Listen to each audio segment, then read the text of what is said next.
전 제 이름이 싫습니다. 네, 목사 이름이 사무엘인 것이 어떠냐? 이렇게 하실지 모르겠지만 저는 제 이름이 진짜로 싫습니다.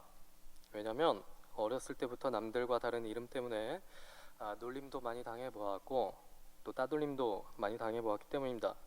특히 제가 사고를 쳤을 때 주위에서 넌 이름이 사무엘인데 넌 도대체 왜 그러냐? 이런 말 하도 많이 들어가지고 스트레스를 좀 많이 들었습니다. 많이 받았어요.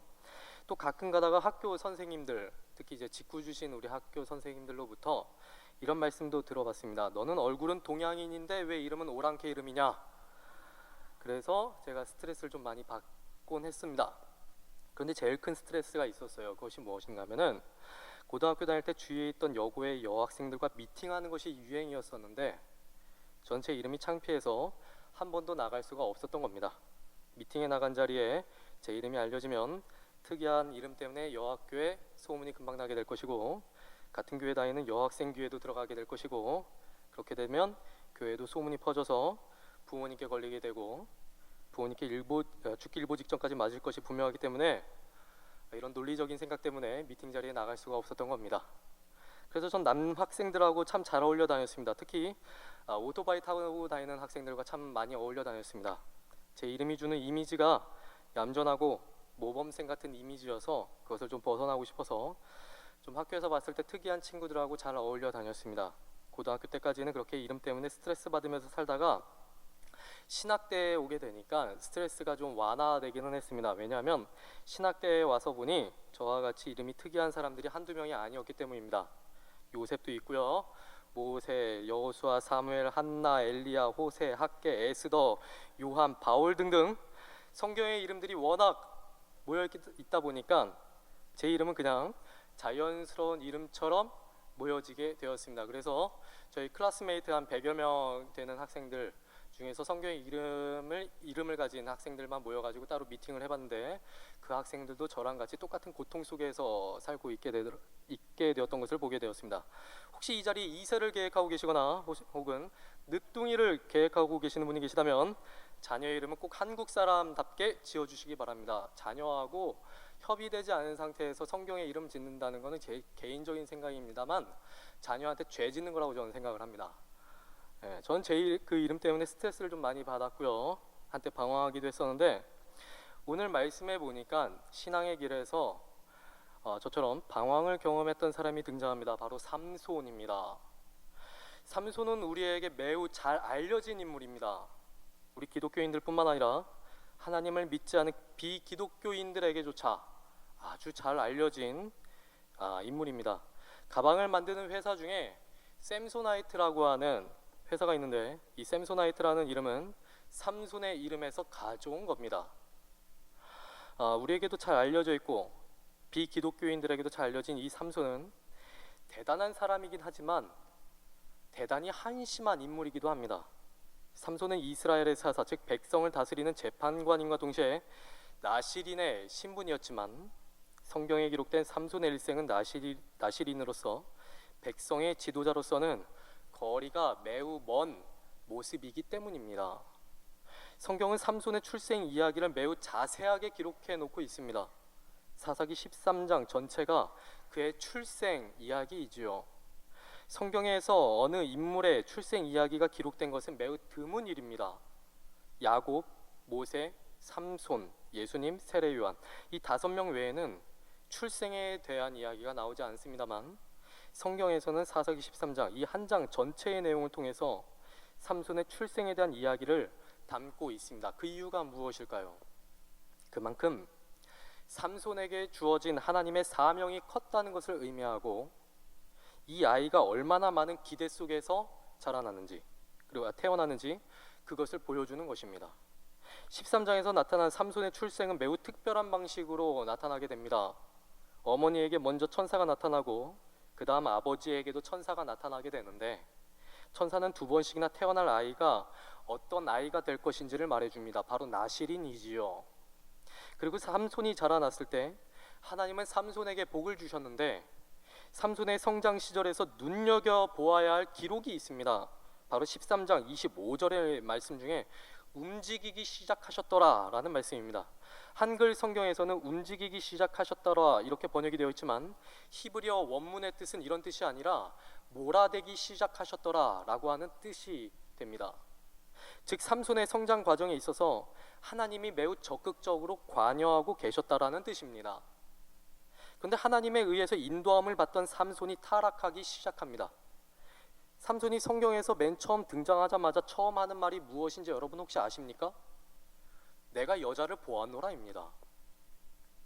내가 여호와의 신에 감동이 되어 이스라엘의 원수인 블레셋 군대를 물리쳤다, 또는 블레셋 군대 1,000명을 때려 죽였다, 이렇게 시작하면 매우 참 은혜로웠겠지만 삼손이 성경에 등장하자마자 한다는 소리가 내가 여자를 보았노라입니다.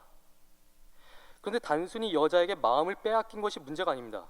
마음을 빼앗긴 여인이 이방 여인이었기 때문입니다. 생각해 보겠습니다. 사사기 13장에서 천사가 2번씩이나 삼손의 부모에게 나타나서 삼손을 나실인으로서 잘 양육해 달라고 말을 합니다. 그리고 삼손의 성장기에는 하나님께서 강하게 복을 주셨고 하나님은 삼손을 몰아가기 시작하셨습니다. 그런데 하나님의 강력한 임재가 있었던 삼손의 눈이 이방 여인, 그것도 이스라엘을 압제하고 이스라엘을 구원하시기로 결심하신 하나님이 대적하고 있었던 나라 블레셋의 여인을 보고 마음을 빼앗겨 버립니다. 그것도 한 번이 아니라 3번씩이나 마음을 빼앗겨 버립니다. 딥나의 여인, 가사의 기생, 소래 골짜기의 드릴라. 이스라엘은 남자들만 사는 나라가 아니라서 분명히 이스라엘 여인도 있었을 텐데 왜 삼손은 블레셋 여인들에게만 이렇게 꽂혔을까요? 이스라엘의 여인들의 외모에 문제가 있었던 것일까요? 제가 2013년도에 이스라엘에 다녀온 적이 있었습니다. 5일 정도 이스라엘에 머물렀고 3일은 이집트, 또 3일은 요르단에 머물러 있었습니다. 세 나라를 다녀봤는데 저뿐만 아니라 함께 갔던 신학생들이 이스라엘에 도착하자마자 깜짝 놀랐던 것이 있었습니다. 이스라엘 거리에 지나다니는 이스라엘 자매들이 정말 예뻤던 겁니다. 거리에서 기념품 파는 자매도 예쁘고 슈퍼에서 바코드 찍던 자매도 예쁘고 총 들고 다니던 여군까지도 예뻤습니다. 저는 저만 그렇게 생각하는 줄 알았는데 알고 보니까 저만 넋이 나갔던 것이 아니라 같이 갔던 남자 신학생들 전부가 다 정신을 못 차리고 있더라고요. 저녁 식사 때 모여서 이야기를 나누는데 저희 팀원들이 이런 말을 했습니다. 한국에 있을 때에는 아무리 예쁜 자매를 본다 하더라도 정신은 차리고 있었는데 이스라엘 자매들을 보니까 아무 생각이 나지 않을 정도다. 이곳이 우리가 와야 할 선교지인가 보다. 물론 농담으로 한 말이지만 전 한국 사람과 결혼을 했습니다. 물론 농담으로 했던 말이지만 이스라엘 자매들의 외모가 이웃나라 이집트나 요르단 또는 팔레스타인 자매들에 비해서 결코 안타까운 외모가 아닙니다. 오히려 훨씬 더 출중했습니다. 그런데 삼손이 이방 여인에게 마음을 빼앗겨 버립니다. 아마 외모적인 측면보다는 다른 쪽으로 더 매력을 느꼈던 것 같습니다. 당시 이스라엘은 블레셋의 압제를 받는 상황이라 많이 가난했던 상황이거든요. 따라서 잘 꾸미지도 못했고 뛰어난 교육을 받을 수 있는 상황도 아니었고 문화생활을 잘 즐기지도 못했고 여러모로 이방 여인과 비교했을 때 삼손은 이스라엘 자매들에게서 큰 매력을 느끼지 못했을 겁니다. 현대식으로 한번 쉽게 생각해 볼까요? 여러분의 옆집에 가뿐이라는 자매가 살고 있고 옆 동네에는 꽃분이라는 자매가 살고 있다고 한번 생각을 해보겠습니다. 옆집에 다니는 가뿐이는 비닐봉다리 들고 다니는데 옆 동네 꽃분이는 샤넬백을 들고 다닙니다. 옆집에 사는 가뿐이는 나라에서 빌려주는 따릉이를 타고 다니는데 옆 동네 꽃분이는 페라리를 타고 다닙니다. 옆집에 사는 가뿐이는 하나님을 잘 믿는 가정에서 모태신앙으로 태어나 하나님을 잘 섬기기 때문에 늘 정숙하게 살아가는데 옆 동네 꽃분이는 하나님을 믿지 않고 세상 문화를 즐기면서 옷도 최신 유행하는 옷을 입고 화장도 잘하고 음주 가무에 매우 능합니다. 그러면 인간적으로 봤을 때 누가 더 매력적으로 보일까요? 꽃분이 아닙니까? 네, 우리 남성 동포 여러분들 꽃분이 아니겠습니까? 네. 제가 과정을 섞어서 말씀드렸지만 현재 시대, 이 현 시대에 있어서 우리 기독 청년들의 연애 생활에서 흔히 벌어지는 일들입니다. 하나님을 잘 섬기는 청년들에게서 큰 매력을 느끼지를 못하는 겁니다. 왜냐하면 같이 있으면 심심하니까요. 그런데 눈을 돌려보니까 하나님을 믿지는 않지만 더 세련되고 더 융통성 있어 보이고 세상의 문화들을 자유롭게 즐기는 비기독교 청년들이 눈에 보입니다. 그래서 하나님의 자녀들이 하나님을 믿는 청년과 교제를 나누는 것이 아니라 하나님을 믿지 않는 청년들과 더 깊은 이성 교제를 나눕니다. 제 말이 100% 맞는 말은 아니지만 그렇다고 100% 틀린 말도 아닙니다. 왜냐하면 현실 시대에서 그대로 일어나고 있는 일이기 때문입니다. 삼손의 경우도 동일합니다. 이스라엘 여인들에게서 생활의 매력을 느끼지 못했기 때문에 삼손은 이방 여인을 찾았던 겁니다. 그렇게 해서 삼손은 이방 여인들에게 빠져들었고 결국 자신의 삶을 망가뜨리게 됩니다. 우리가 삼손 기사를 읽으면서 느끼는 것이 있다면 어린아이들은 재미있는 이야기로 느껴질 테지만 어른들이 보면 삼손 이야기에서 궁금증과 분노를 느끼게 됩니다. 왜 이런 인간에 대한 이야기가 이렇게 길게 나오는 것인가? 하나님께 큰 은혜를 받은 사람이 이렇게까지 타락해도 되는 것인가? 아니, 하나님의 은혜를 이렇게 크게 받은 사람이 이 정도로 망가졌다면 도대체 나는 어떻게 하라는 말이냐?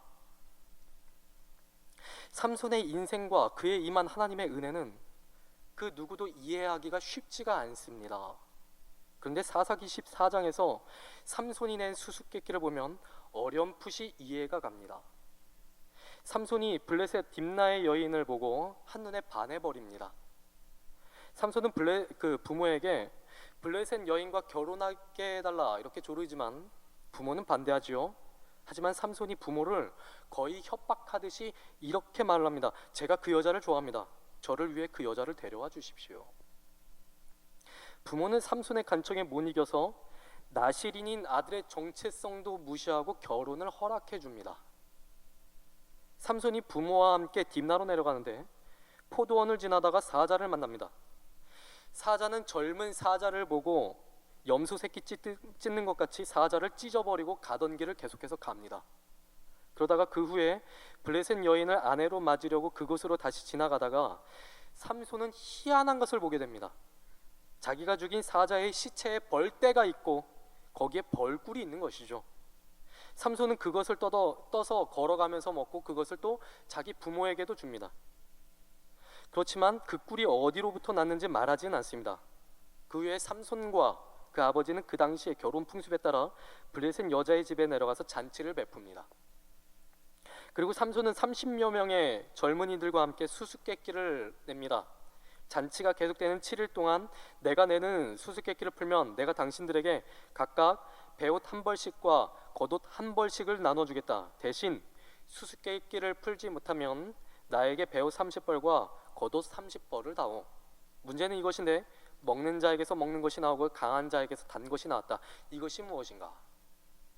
7일이 지나도록 아무도 풀지 못하지만 블레셋 사람들이 삼손의 아내를 협박해서 그 답을 알아냅니다.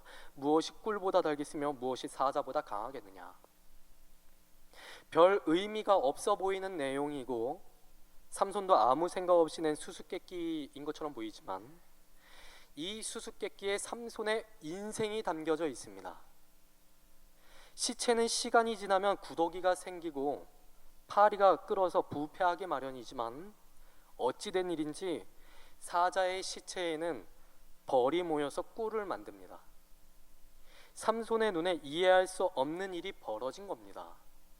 그런데 이런 이해할 수 없는 일은 삼손의 인생 그 자체였습니다.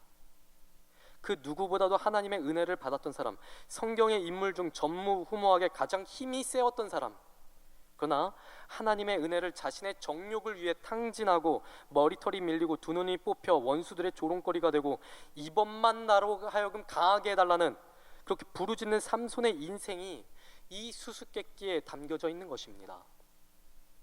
그런데 이 수수께끼에 삼손의 한심한 인생만 담겨 있는 것이 아닙니다. 사자가 죽었는데 썩는 것이 아니라 그 시체에서 꿀이 나오듯이 부패한 삼손의 인생, 이해할 수 없는 삼손의 인생에 꿀과 같이 이해할 수 없는 하나님의 은혜가 임합니다. 때로는 힘으로, 때로는 지혜로 하나님의 은혜가 임하지요. 어떤 사람들은 말하기를 삼손이 무식하기만 하고 힘만 센 사람이라 이렇게 평가를 하기도 하는데 전혀 그렇지 않습니다. 하나님의 영에 감동된 이 삼손은 힘만 좋았던 것이 아니라 매우 지혜롭기까지 한 사람이었습니다. 삼손이 자기 아내가 블레셋 사람에게 넘어간 것을 알고 화가 나서 여우 300마리를 붙들고 2마리씩 꼬리를 묶어 그 꼬리에 횃불을 달아서 블레셋 사람들의 곡식을 다 태워버립니다. 여우는 대단히 지혜로운 동물이라서 한 마리도 잡기 힘든데 삼손은 300마리나 잡았습니다.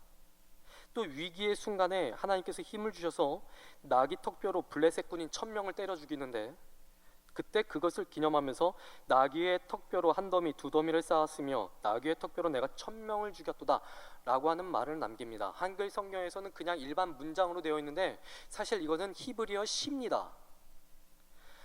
삼손은 그 위기의 순간에서 시를 지을 만큼 여유로웠던 사람이고 또 대단히 지혜로웠던 사람이기도 합니다. 지혜뿐만 아니라 힘은 또 어떻습니까? 블레셋 가사의 기생을 보러 갔던 삼손을 죽이려고 블레셋 사람들이 가사 성문에 매복을 하지만 삼손은 한밤중에 일어나서 성문을 뽑고 두 문설주를 뽑고 문빗장을 뽑아서 모두 어깨에 메고 해발 600m가 넘는 헤브론 앞산 꼭대기까지 올라가 버립니다. 그 일 후에 다시 블레셋 여자 들릴라에게 빠져서 눈이 뽑히고 머리가 밀리고 옥중에서 맷돌을 돌리며 끝내 블레셋 우상인 다곤의 신전에서 조롱거리가 되지만 하나님은 다시 한번 삼손에게 은혜를 주셔서 삼손으로 하여금 이스라엘의 원수를 갚게 만드십니다. 그리고 이 삼손은 히브리서 11장에 나오는 믿음의 사람들 중 한 명으로 기록되는 영광을 누리게 되죠. 우리는 왜 이런 인간에게 하나님이 은혜를 주셨는지 다 알 수는 없습니다. 그런데 이런 일과 비슷한 일이 신약에서 벌어집니다. 제가 사도행전 2장 22절부터 24절에 있는 말씀을 봉독해 올리도록 하겠습니다. 이스라엘 사람들아, 이 말을 들으라. 너희도 아는 바와 같이 하나님께서 나사렛 예수로 큰 권능과 기사와 표적을 너희 가운데서 베푸사 너희 앞에서 그를 증언하셨느니라. 그가 하나님께서 정하신 뜻과 미리 아신 대로 내준 바 되었거늘 너희가 법 없는 자들의 손을 빌려 못 박아 죽였으나 하나님께서 그를 사망의 고통에서 풀어 살리셨으니 이는 그가 사망에 매여 있을 수 없음이라. 사도행전 2장 말씀에는 오순절 성령 강림으로 말미암아 초대교회에 일어난 소동이 기록되어져 있습니다. 사람들은 예수님의 제자들이 갑자기 방언을 하면서 예수를 전하니까 이것이 무슨 일인가 하여 큰 소동이 벌어지는데 이때 베드로가 몰려든 사람들 앞에서 성령 강림에 대한 의미를 소개합니다. 성경의 약속대로 성령이 오셨고 메시아이신 예수님도 오셨지만 하나님의 계획에 따라 죽으시고 부활하셨다라는 것을 소개하는 것이지요. 하나님이 우리를 위해 보내주신 메시아를 우리가 죽였습니다. 그런데 인간이 죽인 메시아가 다시 살아나셨습니다. 메시아가 다시 사셔서 한 일은 자기를 죽인 사람들에게 복수를 하신 것이 아니라 죄로부터의 구원이셨습니다. 우리는 이 사실을 오랫동안 들었기 때문에 자연스럽게 받아들이지만 사실 이것은 자연스러운 전개가 아닙니다. 결과가 있으면 원인이 있는 법인데 결과와 원인이 서로 일어날 수 없는 일들 가운데 일어났기 때문입니다. 논리적으로 말하면 메시아가 오셨을 때 우리를 손에 쥐고 옴짝달싹 못하게 하는 강한 자로 오셔야 맞는 겁니다. 그런데 메시아가 오셔서 인간의 손에 죽습니다. 인간은 메시아에게 사랑받고 대접을 받을 만한 존재가 아닌데 메시아이신 예수는 우리를 사랑하시고 우리에게 구원까지 주셨습니다. 사자가 죽었을 때 꿀이 나오는 말도 안 되는 일이 우리에게 동일한 사건으로 벌어진 겁니다. 그래서 고린도전서 1장 18절에서 20절의 말씀에서는 이렇게 말씀합니다. 십자가의 도가 멸망하는 자들에게는 미련한 것이요 구원을 받는 우리에게는 하나님의 능력이라. 기록된 바 내가 지혜 있는 자들의 지혜를 멸하고 총명한 자들의 총명을 패하리라 하였으니 지혜 있는 자가 어디 있느냐? 선비가 어디 있느냐? 이 세대의 변론가가 어디 있느냐? 하나님께서 이 세상의 지혜를 미련하게 하신 것이 아니냐? 십자가의 도가 멸망을 당할 자들에게는 미련한 것이라고 합니다. 여기에서 이 미련한이라고 번역된 헬라어 단어는 불합리하다라고 하는 뜻을 가지고 있습니다. 불합리한 것이 무엇입니까? 이치에 안 맞는 겁니다. 그래서 예수께서 지신 십자가는 사실 이치에 맞는 것이 아닙니다. 누구에게요? 멸망당하는 자들에게 말입니다. 멸망하는 자들에게 메시아는 능력과 권세를 가지고 세상에 와서 인간을 복종시켜야만 합니다. 이것이 그때 당시 예수님 당시에 있었던 헬라 사상입니다. 강한 자가 와서 약한 자를 정복하는 것이 세상의 정의였고 세상의 이치였다는 것입니다. 그런데 강한 자가 와서 약한 자의 손에 죽었습니다. 그들이 보기엔 말이 안 되는 것입니다. 그래서 멸망하는 자들에게 십자가는 미련한 것, 불합리한 것, 이치에 맞지 않는 것입니다. 그런데 그것이 하나님의 능력이라고 합니다. 세상의 이치를 완전히 부수고 하나님은 새로운 질서, 새로운 가치, 새로운 것을 만들어내신 겁니다. 이 신약의 말씀이 오늘 우리가 읽은 삼손의 말씀과 합해지는 것은 삼손의 생애에서 벌어졌던 말도 안 되는 일이 현재를 살아가는 우리에게 반복해서 일어나고 있는 일이기 때문입니다. 우리가 삼손의 생애를 보면서 분노하고 한심하게 여기지만 사실 삼손의 삶은 우리의 삶이기도 합니다. 삼손은 태어나기 전서부터 하나님께 선택을 받은 나실인이었습니다. 그러면 우리는 무엇입니까? 예수 그리스도 안에서 태초부터 하나님께 선택을 받은 하나님의 자녀들입니다. 어떤 사람들은 모태신앙인이기도 하고 또 어떤 사람은 중간에 복음을 듣고 예수를 믿었지만 우리 모두 하나님의 자녀인 것은 분명합니다. 그런데 생각해 보겠습니다. 우리의 삶이, 여러분들의 삶이 삼손보다 나은 삶입니까? 복음을 아는데 과연 삼손보다 나은 삶을 살고 있다고 자신하실 수가 있으십니까? 신앙생활은 윤리적 또는 도덕적 잣대로 구분지을 수 있는 성질의 것이 아닙니다. 히브리서 4장 12절과 13절에는 이런 말씀이 있습니다. 하나님의 말씀은 살아있고 활력이 있어 좌우의 날선 어떤 검보다도 예리하여 혼과 영과 및 관절과 골수를 찔러 쪼개기까지 하며 또 마음의 생각과 뜻을 판단하나니 지으신 것이 하나도 그 앞에 나타나지 않음이 없고 우리의 결산을 받으실 이의 눈앞에 만물이 벌거벗은 것 같이 드러나느니라. 이 말씀처럼 하나님께서 지으신 모든 것이 하나님 앞에서 드러나지 않음이 없기 때문에 도덕적, 윤리적인 행동만으로 우리가 삼손보다 더 나은 삶을 살고 있다고 그렇게 자신 있게 말할 수가 없는 겁니다.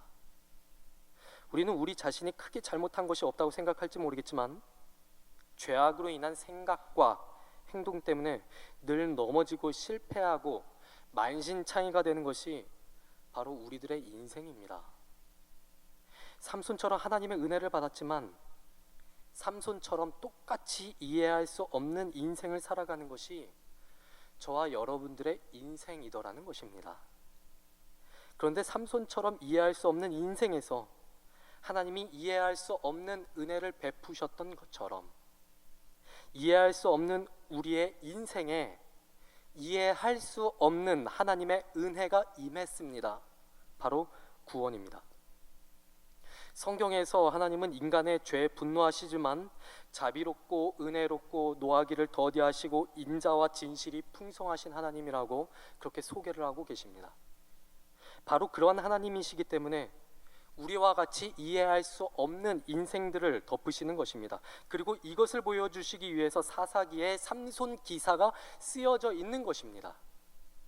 단지 이스라엘이 얼마나 죄를 많이 지었는지, 그렇게 죄 짓다가 얼마나 크게 망했는지, 하나님의 부르심을 받은 사명자가 얼마나 심각하게 타락했는지 단지 이것을 보여주기 위해서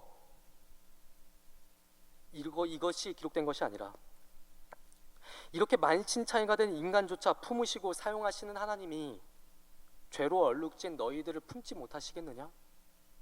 내가 너희들을 품기 위해서 그래서 내 아들을 주지 않았느냐?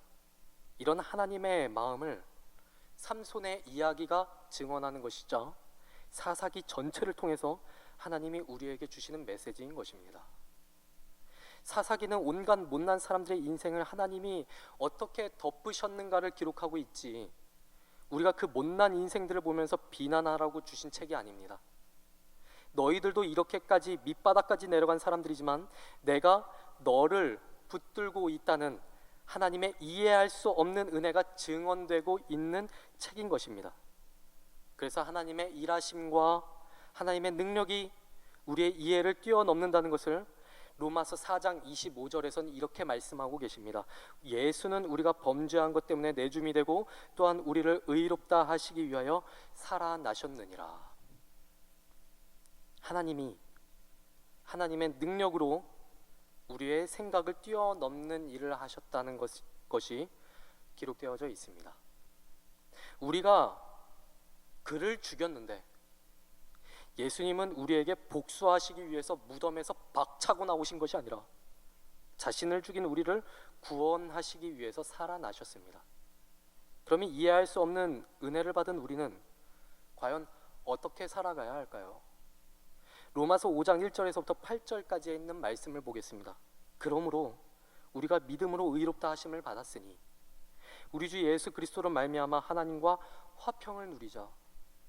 또한 그로 말미암아 우리가 믿음으로 서 있는 이 은혜에 들어감을 얻었으며 하나님의 영광을 바라고 즐거워하느니라. 다만 이뿐 아니라 우리가 환난 중에서도 즐거워하나니 이는 환난은 인내를, 인내는 연단을, 연단은 소망을 이루는 줄 알미로다.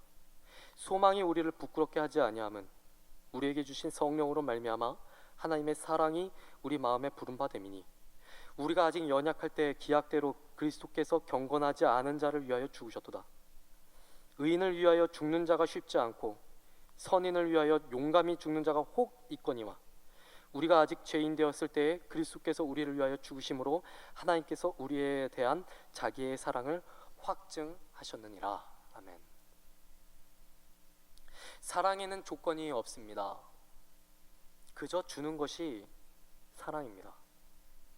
사람이 누군가에게 자신의 반을 주면 그때 부부가 되고 남아있는 반을 누구에게 주면 비로소야 부모가 된다고 합니다. 하지만 우리의 아버지 되시는 하나님은 우리에게 처음부터 자신의 모든 것을 조건 없이 주셨습니다. 자신의 모든 것을 주신 하나님이 계시기에 우리는 하나님과 화평을 누릴 수 있게 되었고 하나님의 영광을 바라보며 즐거워하는 인생이 되었습니다. 심지어는 환난 중에서도 그렇게 살 수 있다고 말씀을 하십니다.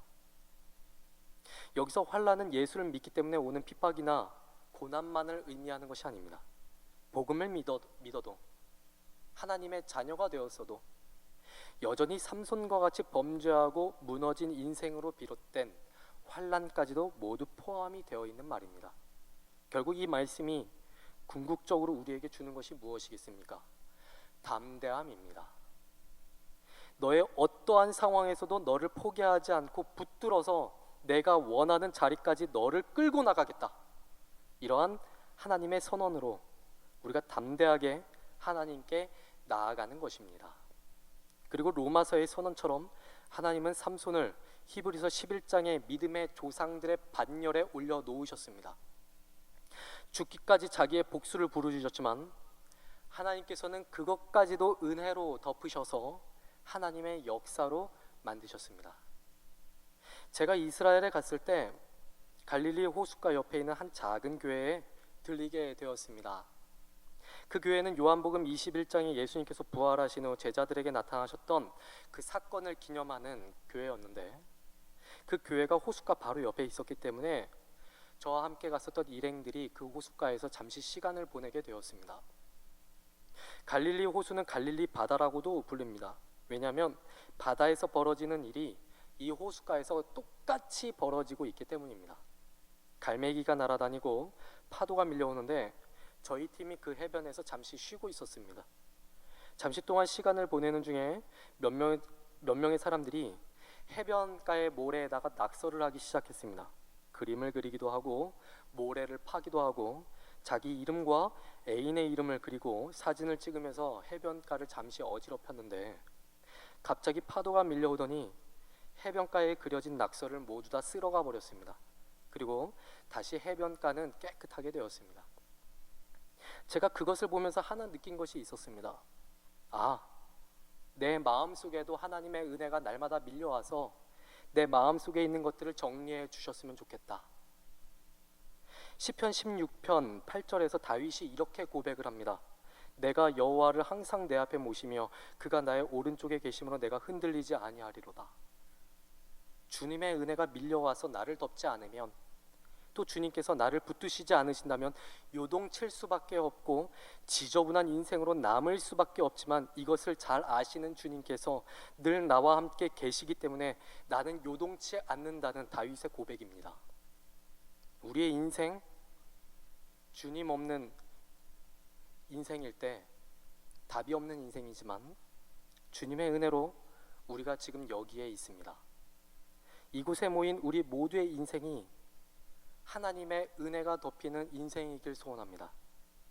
그리고 이번만 나를 강하게 해달라며 하나님의 은혜를 구하던 삼손의 모습이 우리의 모습이 되어 하나님의 은혜를 날마다 간절하게 구하는 오늘 이 오후가 되길 진심으로 소망합니다.